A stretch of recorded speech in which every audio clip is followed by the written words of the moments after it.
تو یہاں دیکھیے قتل کرنے کا طریقہ بتایا، ذبح کرنے کا پیارا طریقہ بتایا آپ نے فرمایا، اور کہا آپ صلی اللہ علیہ وسلم فرماتے ہیں، لمبی حدیث ہے، صحیح مسلم کی روایت، آپ نے فرمایا ان اللہ کتب الاحسان علی کل شیء، کہ اللہ تعالیٰ نے ہر چیز کے لیے احسان لکھا ہے، اچھا سلوک لکھا ہے۔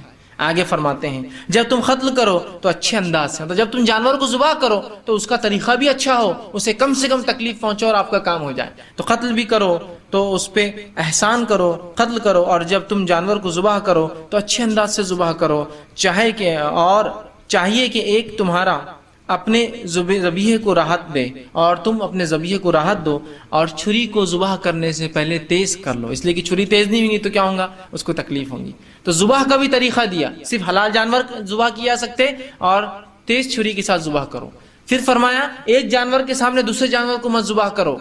آپ ظاہر سی بات ہے کھانے پینے کے لیے جانوروں کی بھی ضرورت ہے انسان کو، جیسا انسان پھل فروٹ اور دوسری چیزیں کھاتا ہے، سبزیاں، اس کے علاوہ یہ بھی ہے۔ تو ایک جانور کو دوسرے جانور سے مت کاٹو۔ آپ نے ایک جانور کو دیکھا جس میں بہت زیادہ وزن تھا تو آپ نے فرمایا اس کے اوپر وزن مت ڈالو اتنا، مطلب اس کے اوپر کتنا ویٹ ڈالا جائے وہ بھی ڈیفائن کیا گیا ہے، اس میں اتنا وزن نہیں ڈالا جائے گا، اس لیے کہ وہ جانور اس کے لائق نہیں ہے۔ ایک جانور کے سامنے دوسرے کو کاٹا نہ جائے، اگر اس کو ذبح کیا جائے تو حلال اور اچھے انداز سے کیا جائے، احسن طریقے سے۔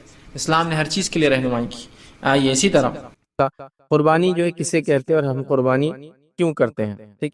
سب سے پہلی چیز تو یاد رکھیے، قربانی سے مراد یاد رکھیے عید کے دن، یا قربانی کسے کہتے ہیں تو قربانی سے مراد عید کے دن جانور کو جو ہم ذبح کرتے ہیں، یا عید کے بعد ایام تشریق میں جو قربانی کے دن اس میں جو جانور کو ذبح کرتے ہیں اور ذبح کر کے اللہ تعالیٰ کا جو قرب حاصل کرتے ہیں، یاد رکھیے اس کو قربانی کہتے ہیں۔ قربانی کسے کہتے ہیں؟ قربانی اسے کہتے ہیں، مطلب قربانی کا عام معنی تو ہوتا ہے کوئی بھی چیز قربان کرنا اردو زبان میں، لیکن قربانی خاص ہے، اضحیہ جس کو عربی میں بولتے ہیں، یاد رکھیے۔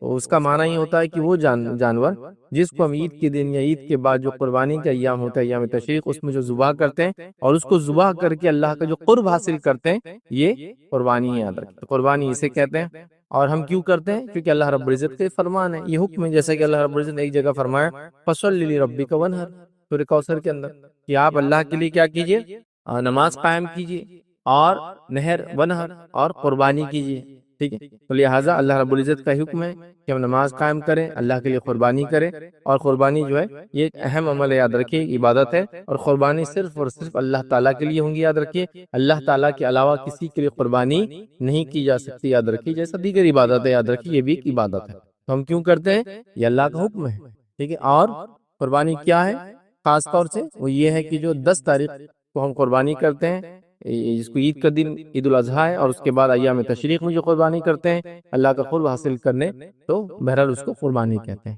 بھائی اسی طرح کسی نے ایک سوال کیا، جانور کی جو معمولی عیب ہو یا کوئی پیدائشی عیب ہو تو کیا اس کی قربانی کرنا چاہیے؟ تو یاد رکھیے، اگر اس کے اندر کوئی ایسا عیب ہو جو اس حدیث میں جو ہم نے دیکھا تھا آپ کے سامنے ابو داؤد کے اندر، ان میں سے ہو، تو چاہے پیدائشی ہو یا بعد میں ہو، اس کو نہیں کرنا چاہیے۔ کون سا تھا؟ کانا پن واضح ہو، لنگڑا پن واضح ہو، بیماری واضح ہو، اور اتنا دبلا پتلا کہ ہڈیوں میں کچھ باقی نہ رہا، تو پھر یہ نہیں کرنا چاہے پیدائشی ایسا ہوا ہو یا ہو۔ جیسا کچھ لوگ بول سکتے ہیں نا کہ بھائی پیدائشی ایسا تھا جانور ہمارا، اب آپ لے لیجیے، اندھا تھا، ٹھیک ہے، پیدائشی تھا لیکن قربانی کے لیے ایلیجیبل نہیں، عام ذبیحہ کے لیے ایلیجیبل ہے، عام ذبیحہ کے لیے جائز ہے نا، قربانی میں نہیں جائز۔ تو لہٰذا ایسا جانور جس میں کوئی پیدائشی نقص ہو یا بعد میں آیا ہو، دونوں میں نہیں چلیں گا۔ ہاں، ایسا جانور چلیں گا جس کو آپ نے قربانی کے لیے خرید لیا ہو، خریدنے کے بعد لا رہے تھے، لانے میں پرابلم ہو گیا، اتارنے میں پرابلم ہو گیا، چڑھانے میں پرابلم ہو گیا، تو بھی اب قربانی ہو سکتی ہے، کیونکہ آپ نے جب لیا تھا تب اچھا تھا، ٹھیک ہے۔ اس بات کو آپ ویسے جانوروں پہ ظلم نہیں کرنا چاہیے، بہت اچھے سے ٹیک کیئر کرنا چاہیے، لیکن ہو جاتا ہے کبھی ایسا، دو جانور ساتھ لائے، سینگ مار دی ایک دوسرے کو، سینگ میں سینگ اٹکا کے توڑ دی ایک دوسرے کے سینگ، لیکن لینے کے بعد ابھی کیا ہوتا ہے بیچنے والا، ابھی دیکھو صاحب میں نے ٹیمپو سے اتارا تو اس نے ایک دوسرے کو مار کے سینگ توڑ دیا، اب تم بھی لے جائیں گے ٹوٹ جائیں گے نا۔ ہاں، جب میں خرید لوں گا عید کے لیے لے جاؤں گا ٹوٹ جائیں گا تو وہ جائز ہے، ٹوٹا ہوا پہلے سے نہیں لے سکتا ہوں نا میں، یہ بات یاد رکھیں۔ لوگ کیا کرتے ہیں، کمنٹس دیتے ہیں، جیسا آپ شو روم پہ گئے کار لینے کے لیے، بائک لینے کے لیے، ہاں، اور وہ اس کے ٹینک پہ ڈینٹ لگا ہوا ہے، اندر گیا ہوا ہے، لے لیتے آپ۔ وہ یہ بھی بول سکتا نا، آپ نے بھی لیا جا کے کل گر گئے تو ٹینک خراب ہو جائے گا، لیکن آپ بولتے ہو میں کرا تو چلیں گے، تم سے کیوں لوں گا میں، تو ٹینک پہ ڈینٹ لگا ہے نا، ہوتا ہے نا۔ تو بہرحال تو آپ جب لیں گے، جب اگر نقص ہے مت لیجیے، یہ 4 قسم کا جو حدیث میں اس کے علاوہ بھی کچھ ہے مت لیجیے، باڈی پارٹ خراب ہے، پیروں کے کچھ چیزیں نکل گئی، ہاں کچھ چیزیں ایسی بعد میں ہوں بتا دیا میں نے، کچھ چیزیں ایسی یاد رکھیے جو جس کے لیے فتاوے موجود ہے کہ وہ چل جائیں گی، کیونکہ حالات کی وجہ سے ایسا ہوتا ہے، جیسے کہ آپ یورپ جائیں گے، فرسٹ ورلڈ کنٹریز جائیں گے، ہر جانور پہ ایک ٹیگ ہوتا ہے، تو ٹیگ کے لیے کان میں سوراخ کر دیتے ہیں. کان میں سوراخ، کان کاٹا جانور نہیں چلتا ہے قربانی کے لیے، ٹھیک، اس کو کان کو 2 ٹکڑے کر دے، ڈیزائنر بنا دیتے، کبھی نہیں چلتا ہے. لیکن اب یہاں کیا ہوتا ہے، مجبوری ہے، کیونکہ جانور جب آتے ہیں تو ان کا جانور کی بیچ نمبر، کہاں پلا، کہاں بڑا، سب ہوتا ہے، وہ کانوں میں ٹیگ لگا دیتے ہیں، جس کے لیے کان میں سوراخ ہو جاتا ہے. یہ چل جائیں گے، کیونکہ یہ اس کے علاوہ جانور ملیں گے ہی نہیں آپ کو، بیچ نمبر آتا ہے، سب کچھ ہوتا ہے. تو یہ تو مجبوریاں ہیں زمین زمانے کی، الگ بات ہے، ٹھیک ہے، عام اعتبار سے یہ معنی نہیں ہے اس کا. تو جانور یاد رکھیے، کوئی بھی آئے وہ پیدائشی یا اس کے بعد لگاؤ. قربانی سے اگر پہلے آپ نے دیکھ لیا ہو تو خریدنے سے پہلے تو نہیں چلے گا، خریدنے کے بعد ویسا کچھ ہو گیا تو ایسے جانور بھی قربان کر سکتے، لیکن لینے کے بعد ہے باہر. کسی نے ایک سوال کیا، کیا قربانی میں 3 حصے کرنا ضروری ہے؟ جیسے ایک خود کا، ایک رشتہ داروں کا، ایک پڑوسی کا، ایک غریب کو، ایسا حصہ کر کے بانٹتے ہیں، تو ایسا کرنا کیا صحیح ہے؟ دیکھیے، آپ قربانی کے حصے میں شریعتاً آپ کو ایسا کوئی گائیڈ لائنز نہیں کہ کتنا خود رکھے اور کتنا دوسروں کو دے، کچھ بھی نہیں ہے. نبی اکرم صلی اللہ علیہ وسلم نے ابتدائی دور میں 3 دن سے زیادہ گوشت رکھنے سے منع کیا تھا، چونکہ غربت زیادہ تھی اور لوگوں کو ضرورت تھی. بعد میں آپ نے خاموشی اختیار کی، کہا کلو، کھاؤ، ودخروا، اور جمع کرنا ہے تو کرو، وتصدقوا، اور صدقہ کرنا ہے تو کرو. تو کھاؤ اور جمع کرو، ذخیرہ کرو اور صدقہ کرو. تو یہاں کہیں بھی 3 حصے نہیں ہیں، کھاؤ، ذخیرہ کرو، دونوں اپنا ہوا، صدقہ کرو ایک الگ ہوا. ہمارے پاس 3 حصے بنا دیے، ایک اپنا، ایک رشتہ داروں کا اور ایک غریبوں کا. ایسا کچھ بھی نہیں، آپ پورا دے دیں. کیونکہ ایک اپنے میں کیا ہو رہا معلوم، میں نے ایک صاحب کو دیکھا، بولے ہم نے ایک بڑا جانور ذبح کر دی، بولے اب آ گیا گوشت گھر کے اندر 60-70 کلو، اب ایک حصہ ہمارا ہے، بولے اب ہم کھا کے پریشان ہیں، بولے چونکہ ایک اپنا کھانا ضروری ہے نا. بولے ضروری نہیں بھائی کھانا حصہ، انہوں نے سمجھ لیا کہ ضروری چیز ہم نہیں کھانا، کھا رہے پریشان ہوں کہ کیسا کھانا، کب سارنا، اس کو فریج میں جگہ نہیں رکھنے کو، ویسا میننگ نہیں، پورا صدقہ، ٹھیک، ضرورت پڑنے پر پورا کھا لے، وہ بھی منع نہیں. گلف کنٹریز میں کس کو دیں گے آپ گوشت؟ تو لوگ ذبح کرتے اور خود ہی کھا لیتے ہیں اس کو، چونکہ کوئی لینے والا نہیں ہے. آپ سمجھے؟ تو پورا کھا جاؤ، پورا دے دو، پورا رکھ لو. لیکن ہمارے ملک میں غربت عام ہے. گزارش کروں گا مالدار لوگوں سے، پورا کا پورا صدقہ کریں، پورا کا پورا، جتنا کر سکتے چلو پورا کا پورا جتنا صدقہ کریں. یہ ضروری ہے یہاں کے ہمارے حالات کے اندر. ہمارے پاس نہیں ہے کہ ہم پورا رکھ لیں. جب آپ کو اللہ نے طاقت دی، ہاں آپ کو طاقت دی تو آپ اپنے لیے بھی رکھیں، میکسیمم صدقہ کر دے. میں کہوں گا جس کو اللہ نے بہت مال و دولت دے رکھا، اس کو ضرورت نہیں ہو، پورا صدقہ کر دے، ٹھیک ہے. تو لہٰذا وہ 3 حصے 4 حصے ایسا کچھ بھی نہیں ہے. میں کہوں گا غریب، مسکین، محتاجوں کو تقسیم کرے، پھر چاہے رشتہ داروں میں چاہے غیر رشتہ داروں میں، اپنے علاقے کے دوسرے علاقے کو جہاں تک آپ پہنچا سکتے ہیں ان کو پہنچانے کی کوشش کرے. شریعت میں ایسا کوئی ڈسٹریبیوٹ کرنے کے لیے کوئی مخصوص گائیڈ لائنس نہیں آتا. بس قربانی آپ نے دی تو ظاہر سی بات ہے، یہ قربانی بھی دے کہ صدقہ کرے اس کو لوگوں کو، اور اپنے لیے اٹھا کے پورا نہ رکھے، بلکہ لوگوں کو بھی اس میں حصے دار بنائے. کرنا چاہیے. وہی کسی نے ایک سوال کیا، جانور ذبح کرنے کے ایام کیا کیا ہے اور اس کا صحیح وقت کب سے شروع ہوتا ہے؟ دیکھیے، جانور ذبح کرنے کے جو ایام ہیں پہلے وہ بتا دیتا ہوں. پہلا 10 ذی الحجہ، ٹھیک ہے، اس کے بعد 11 ذی الحجہ، 12 ذی الحجہ اور 13 ذی الحجہ کے مغرب سے پہلے تک آپ قربانی کر سکتے. 13 ذی الحجہ کے تعلق سے یاد رکھیے علماء نے اختلاف کیا ہے کچھ، لیکن بہرحال میں اس چیز کو ترجیح دیتا ہوں کہ 13 تک مغرب تک ہو سکتا ہے، ٹھیک ہے. اس میں قربانی 10 ذی الحجہ سے جو شروع ہوں گی وہ کب شروع کر سکتے ہیں آپ؟ عید کی نماز ہوں گی، عید کی نماز کے بعد ہی قربانی ہو سکتی ہے. اللہ کے رسول نے فرمایا جس نے عید کی نماز سے پہلے قربانی کری وہ عام ذبیحہ ہے، جس نے عید کی نماز کے بعد کری یہ اس نے قربانی کی اللہ کے لیے. لہٰذا عید کی نماز کے بعد شروع ہوگا 10 ذی الحجہ کو، اس کے بعد سے لے کر آپ 13 ذی الحجہ کی مغرب سے پہلے تک قربانی کر سکتے ہیں. ہمارے پاس یہ بھی کنسپشن ہے کہ قربانی صرف دن میں کرتے ہیں، اور دن میں بھی کب تک کرتے ہیں معلوم آپ کو؟ عصر سے پہلے تک. حالانکہ دن کب تک چلتا ہے؟ مغرب تک. اور اس میں کوئی پابندی نہیں کہ قربانی دن میں کی جائے یا رات میں کی جائے، صرف ذی الحجہ کے 10 کی نماز کے بعد عید کے آپ کبھی بھی کر سکتے ہیں. تو 13 کی مغرب تک دن میں کرو، رات میں کرو، آدھی رات کو کرو، منع نہیں. وہ لیگیلٹیز وہ سارے آپ دیکھو، چونکہ رات میں آپ 12 بجے قربانی کریں گے، جانور کی گرنے کی آواز وغیرہ محلے والے پریشان ہیں، وہ ایک الگ بات، لیکن جائز ہے. لیکن ہمارے پاس اتنی لمیٹیشن ہے، اور جیسے قربانی شروع کرتے ہیں عصر سے پہلے ہو جانا، بولے نہیں تو نہیں ہوتی. پھر دوسرے دن فجر سے شروع کرتے پھر عصر، یہ لمٹ نہیں ہے اندر. پورے دن میں آپ کبھی بھی یہ کام بہرحال کر سکتے ہیں. تو لہٰذا قربانی کا وقت کب شروع ہوتا ہے؟ آپ کی نماز کے بعد یاد رکھیے. پھر چاہے آپ نے نماز مطلب صبح فجر کے بعد کتنے بجے پڑھی، سب الگ الگ آج کل نمازیں ہوتی ہیں، لیکن عموماً عید الاضحیٰ کی نمازیں جلدی ہی ہوتی ہے ہمارے علاقوں میں عید الفطر کے مقابلے میں. جیسا کہ عید الفطر عام طور سے 9 ساڑھے 9 تک چلتی رہتی ہے، لیکن عید الاضحیٰ کا تو الحمدللہ ایسا معاملہ ہے کہ اشراق کا وقت شروع ہوتی ہے، جماعتیں کھڑی ہو رہی ہے. مطلب جیسا کہ 6 بجے سورج مطلب اشراق شروع ہو رہی ہے، سمجھو سورج طلوع ہو گیا 5:30 بجے، اور اشراق کا وقت سمجھو جتنا بھی ہو رہا بس اس کو شروع ہوتے ہی لوگ الحمدللہ پڑھ لیتے ہیں، کیونکہ جلدی سے جلدی لوگ چاہتے ہیں اپنی قربانی ہو. بہرحال تو آپ کی عید کی نماز کے بعد سے یہ شروع ہوگا، یاد رکھیں، ٹھیک ہے.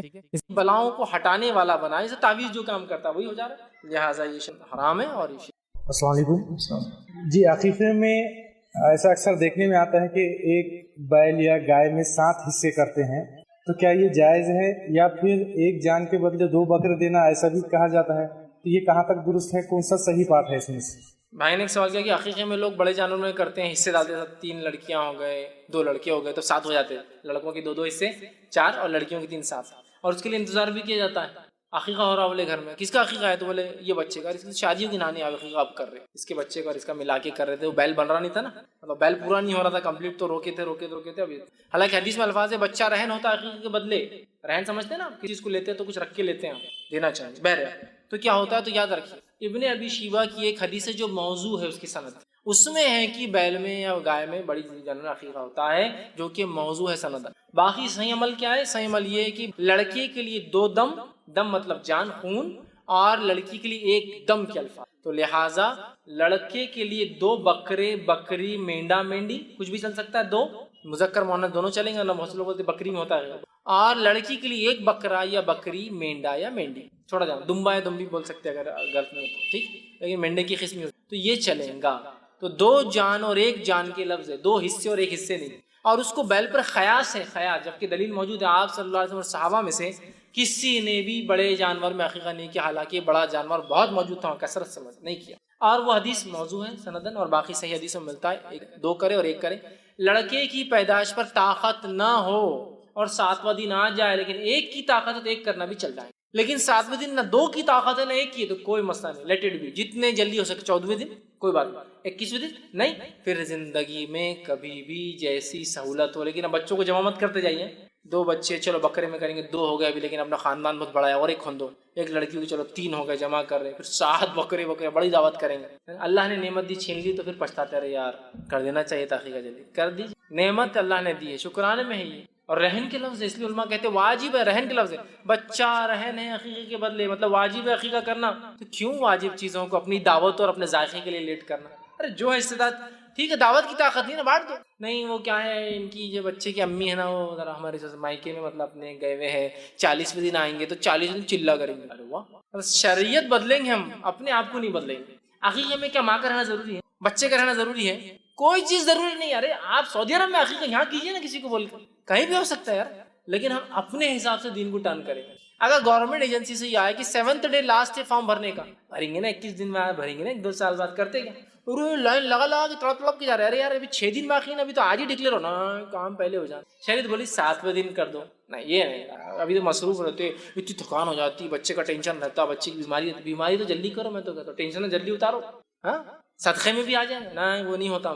7ویں دن دیکھیں گے، ابھی 40ویں دن ان کی امی آئیں گے، بچہ آئیں گا، پھر فلاں ہوگا، پھر ہم یہ کریں گے. ارے نانا بھی کر سکتا ہے، دادا بھی کر سکتا ہے، کوئی بھی راستہ سے نا مسلمان کہہ سکتا ہے تمہارا عقیقہ میں کر دوں، وہ بھی پیسے جائز ہے. لہٰذا 1 دم یا 2 دم حصے نہیں ہے، تو چھوٹے جانور میں ہی عقیقہ ہوگا. لڑکے کے لیے 2، لڑکی کے لیے 1، اور مجبوری میں لڑکے کے بھی کیا جا سکتا اگر مالی استطاعت نہ ہو تو. 7 دن میں 1 کی ہے تو 7ویں دن ٹھیک کر دیجیے. اللہ کے رسول نے اپنے ایک نواسے کا عقیقہ 1 بکرے میں، اس لیے کہ آپ صلی اللہ علیہ وسلم علی کے بھی کفیل، حضرت فاطمہ کے بھی تھے، مطلب ایک طرح سسر بھی ہے اور ذمہ دار بھی ہے. لہٰذا آپ نے، حضرت علی بھی کر سکتے تھے، لیکن اللہ کے رسول ذمہ دار تھے، بڑا پن. ایسا اگر والد کسی کے موجود ہے اور وہ کہے ابا کر رہے تو اپن کیسا رشتہ وہ کر رہے، سمجھ کر سکتے ہیں.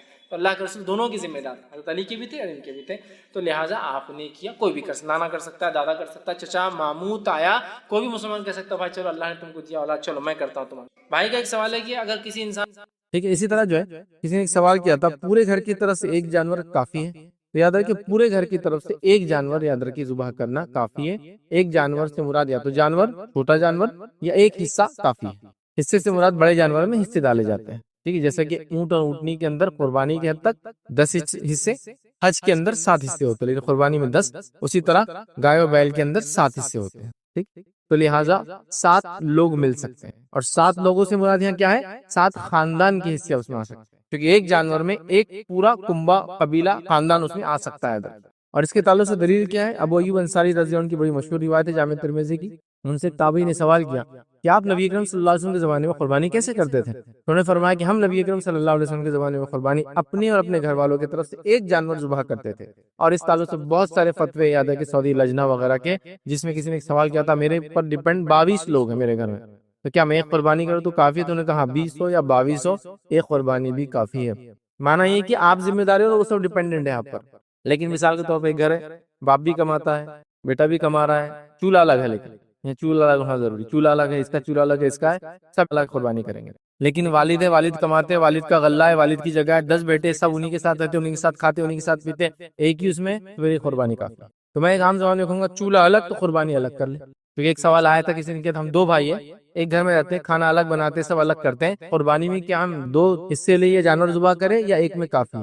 تو انہوں نے کہا پھر 2 کرے، چونکہ دونوں کے چولہے الگ ہیں۔ لیکن اگر ایک کے ماتحت ہے آپ تو پھر ایک بھی کافی ہے۔ پتا چلا ایک جانور جو چھوٹا ہے اس میں پورا ایک فیملی آ سکتی ہے، ایک بڑا جانور اس کے اندر 7 فیملیز آ سکتی ہے۔ انڈیا وغیرہ وہاں پر بہت زیادہ یہ مسکنسپشن تو نہیں بولوں گا، لوگوں نے اس کا علم ہی نہیں دیا اور کبھی حاصل کرنے کی کوشش ہی نہیں کی۔ جب تک آپ کے چمڑے نکل کے ہمارے ادارے تک آتے رہیں گے تب تک ہم آپ کو کچھ بھی حکم دیتے رہیں گے۔ یہ کر دیا تو ہر آدمی کا حال۔ گھر میں کتنے لوگ ہیں؟ میں کمانے والا اکیلا انسان ہوں، وہاں میرے کو 4 بچے اور ایک بیوی، کتنے لوگ میرے پہ ڈیپینڈ ہو گئے؟ 5 لوگ، میرے ماں باپ 2 اور لوگ ہیں سمجھو، وہ میرے پہ ڈیپینڈ ہے سمجھ، تو کتنے لوگ ہو گئے؟ 7 لوگ۔ تو کیا مجھے بول رہے تھے آپ جائیے اور 8 حصے کیجیے، خود کا ایک، بیوی بچوں اور ماں باپ کو بھی۔ اب آدمی کی حالت کیا ہو جا رہا ہے، کہاں سے لائیں گا اتنا پیسہ؟ اللہ نے استطاعت دیا تو میں کہہ رہا ہوں ہر آدمی اپنے طرف سے کتنے جانور کرنا ہے اپنے جانور کرے، اس میں ممانعت نہیں، مطلب آپ زائد کر کے کوئی گناہ نہیں کرے۔ نبی اکرم صلی اللہ علیہ وسلم نے ایک مرتبہ قربانی کی اور 100 اونٹ ذبح کیے، 100 اونٹ قربانی کے اندر مانا 1000 فیملیز کے برابر ہو رہا ہے، 1000 حصے ہوئے۔ اور ایک مرتبہ آپ نے ایک بیل ذبح کیا اپنے اور اپنے پورے فیملی کی طرف سے، آپ کی فیملی میں آپ کی 9 بیویاں اور نبی اکرم صلی اللہ علیہ وسلم خود، آپ کی 2 بیویوں کا انتقال آپ کی زندگی میں ہوگا، تو مطلب کتنے لوگوں کی طرف سے؟ 10 لوگوں کی طرف سے ایک جانور۔ اس کے بعد آپ نے اپنی جو قربانی کی اس کے اندر 2 چتکبرے بکرے آپ نے ذبح کی، جس میں ایک امت کے لیے کیا جو کہ آپ کے لیے خاص عمل تھا جو آپ نے کیا، اور ایک اپنے گھر والوں کی طرف، سمجھ گیا؟ استطاعت ہے تو آپ کچھ بھی کیجیے، اس سے منع نہیں کیا جا رہا، لیکن سمپل کیلکولیشن یہ کہ ایک آپ سب کی طرف سے کافی ہو جائے گا، زائد کرنا آپ کر سکتے ہیں، لیکن آج کل کے ماحول میں میں کہوں گا زائد کرنے سے پہلے تھوڑا سوچئے، اس لیے کہ لوگ بہت غربت میں ہیں اور عجیب و غریب پریشانیوں سے گزر رہے ہیں، کھانے کے مسائل، پہننے کے مسائل، جاب کے مسائل، بیماریوں کے مسائل ہے نا، تنگ دستی اور غربت اور قرض، لوگ ڈوبے ہیں۔ تو آپ ایک قربانی کے بعد اگر اور ہے تو ان لوگوں کی مدد کر دیں۔ ہمارے ممالک میں تو یہ ہے نا، جن کو اللہ نے مال و دولت دیا ہے، ہر آدمی خوشحال ہے، سارے ماحول، پھر ایک الگ بات، لیکن آج کل حالات پورے دنیا کے عجیب و غریب ہیں، ہم اپنے رشتہ داروں وغیرہ کا خاص خیال رکھیں۔ تو بہرحال زائد کرنا آپ کیجئے، منع نہیں ہے، لیکن ایک منیمم یہ آپ کر سکتے ہیں اور یہ کافی ہے انشاءاللہ جی سب کی طرف سے۔ تو یہ میں آپ کو بتا دیا، جوائنٹ فیملی ہے تو سرپرست کر لے، اور اگر سب کے چولہے الگ ہے تو سب اپنا اپنا ایک ایک حصہ کر لے، یہ انشاءاللہ جی کافی ہو جائیں گے۔ جو پوائنٹ یاد رکھنا قربانی میں جو کام نہیں کرنا ہے درکی وہ یہ ہے، لوگوں کو جو ہے اور لوکیلٹی کو یاد رکھیں، آپ کی قربانی سے ذرہ برابر بھی تکلیف نہ ہو، اس کا آپ دھیان دیں۔ ورنہ آپ تو قربانی لا رہے ہیں، آپ کا بڑا شوق ہے قربانی کرنے کا ماشاءاللہ، 1 مہینہ پہلے آپ جانور کو لا لے رہے ہیں، اور 1 مہینہ پہلے لا رہے ہیں لیکن سارا محلہ پریشان ہے اس کی آواز سے، اس کی گندگی سے، جو لوگ ہیں آپ کے اطراف میں، اڑوس ہے، پڑوس ہے، اور ساری چیزیں، اس کا بھی آپ دھیان دیں۔ ورنہ پتہ چلا آپ نے اپنے شوق سے بڑا دل لگانے کے لیے لا لیا، وہ بکرا ایسا کہ بس پوری رات چلا رہا، آپ کی نیند بھی حرام، پڑوسی کی نیند حرام، پورا محلہ پریشان۔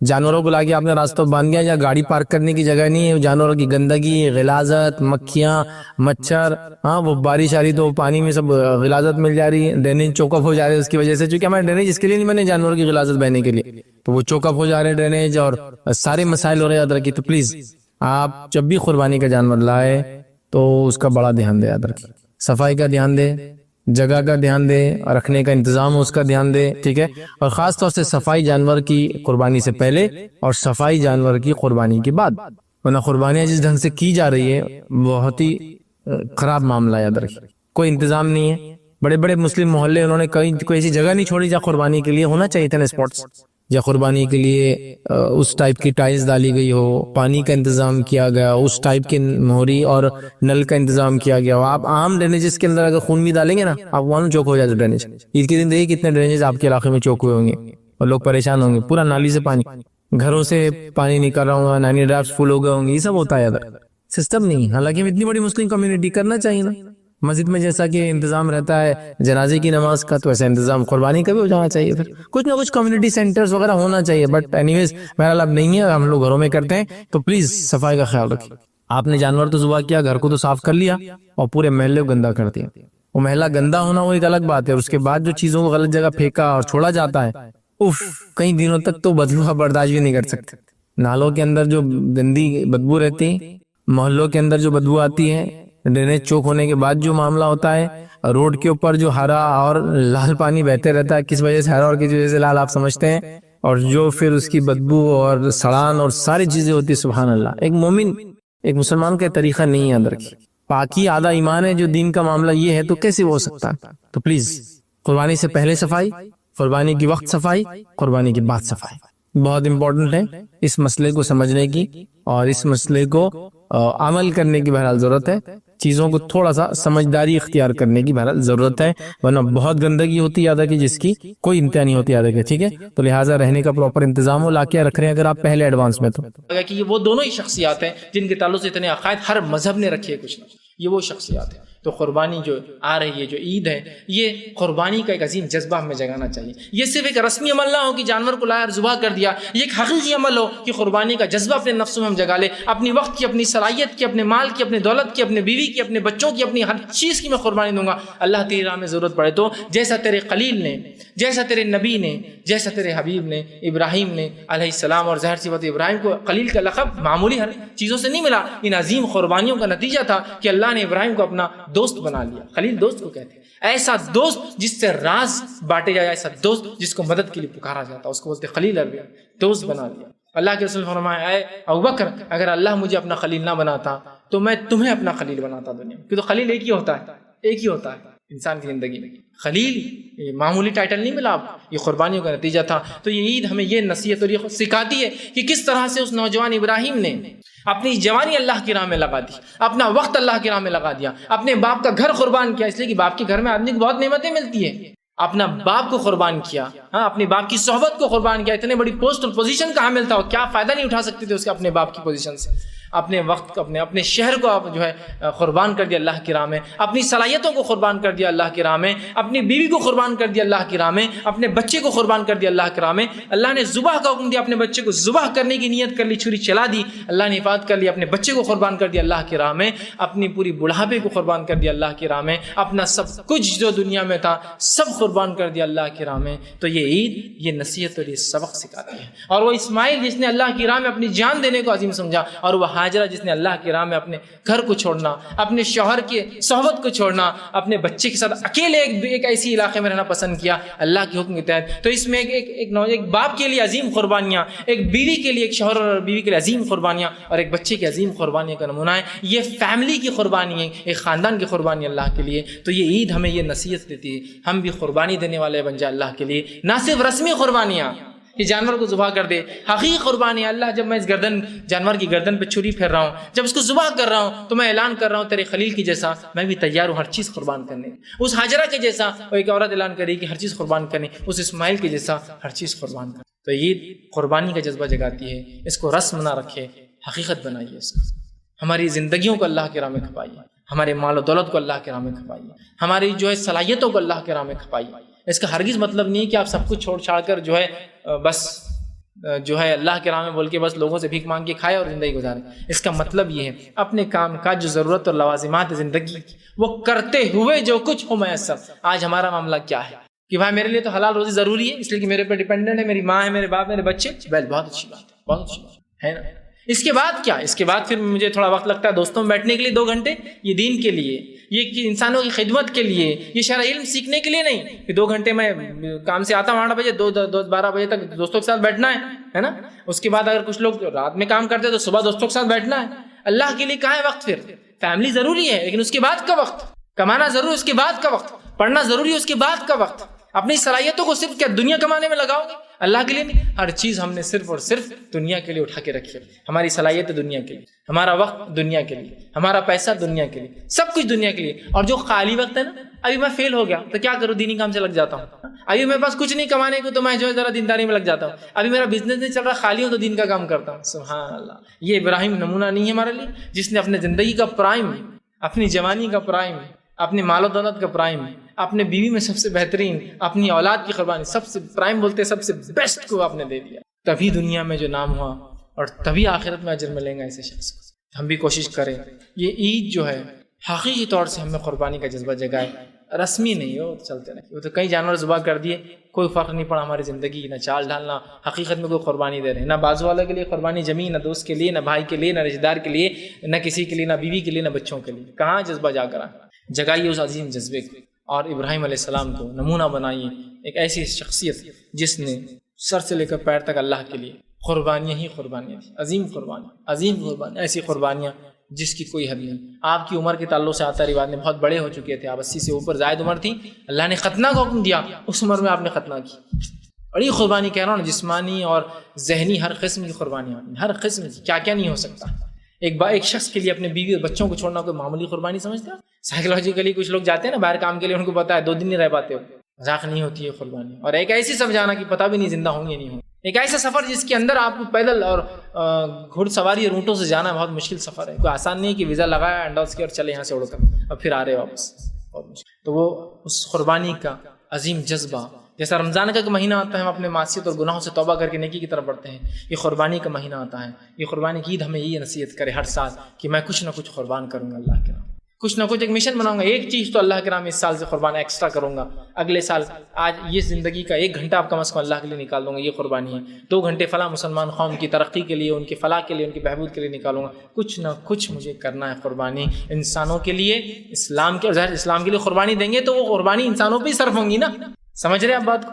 تو ہم کوشش کریں کہ قربانی دے، مال کی قربانی مطلب غریبوں کو دے، یہ قربانی یہ نہیں کہ چھوڑ چھاڑ کے آپ خالی نکل گئے، دے تو ظاہر سی بات انسانوں کا فائدہ ہوتا ہے، تو لہٰذا یہ بقرعید اور ہر آنے والی بقرعید ہماری نفس میں ایک قربانی کا عظیم جذبہ جگائے، نہ کہ بس ایک رسم بس ہوا کچھ تو بھی منایا کھایا اور ختم ہو گیا، ایک رسم نہیں بلکہ حقیقت میں کچھ ایسا ہو کہ ہم زندگی میں قربانی دینے والے بن جائیں، اور ابراہیم علیہ السلام ہمارے لیے جیتی جاگتی بہترین قرآنی جو ہے مثال اور شخصیت ہے، جس نے اللہ کے نام میں سب کچھ ختم کر دیا، خرچ کر دیا، لگا دیا، کھپا دیا، یا ایک زبان میں کہوں تو قربان کر دیا، اور قربانی کہتے ہیں ہر اس عمل کو جس سے اللہ کا قرب نزدیکی حاصل ہو۔ میں اسی پہ اپنی بات ختم کروں گا۔ اللہ رب العزت سے آخر میں دعا ہے کہ اللہ سبحانہ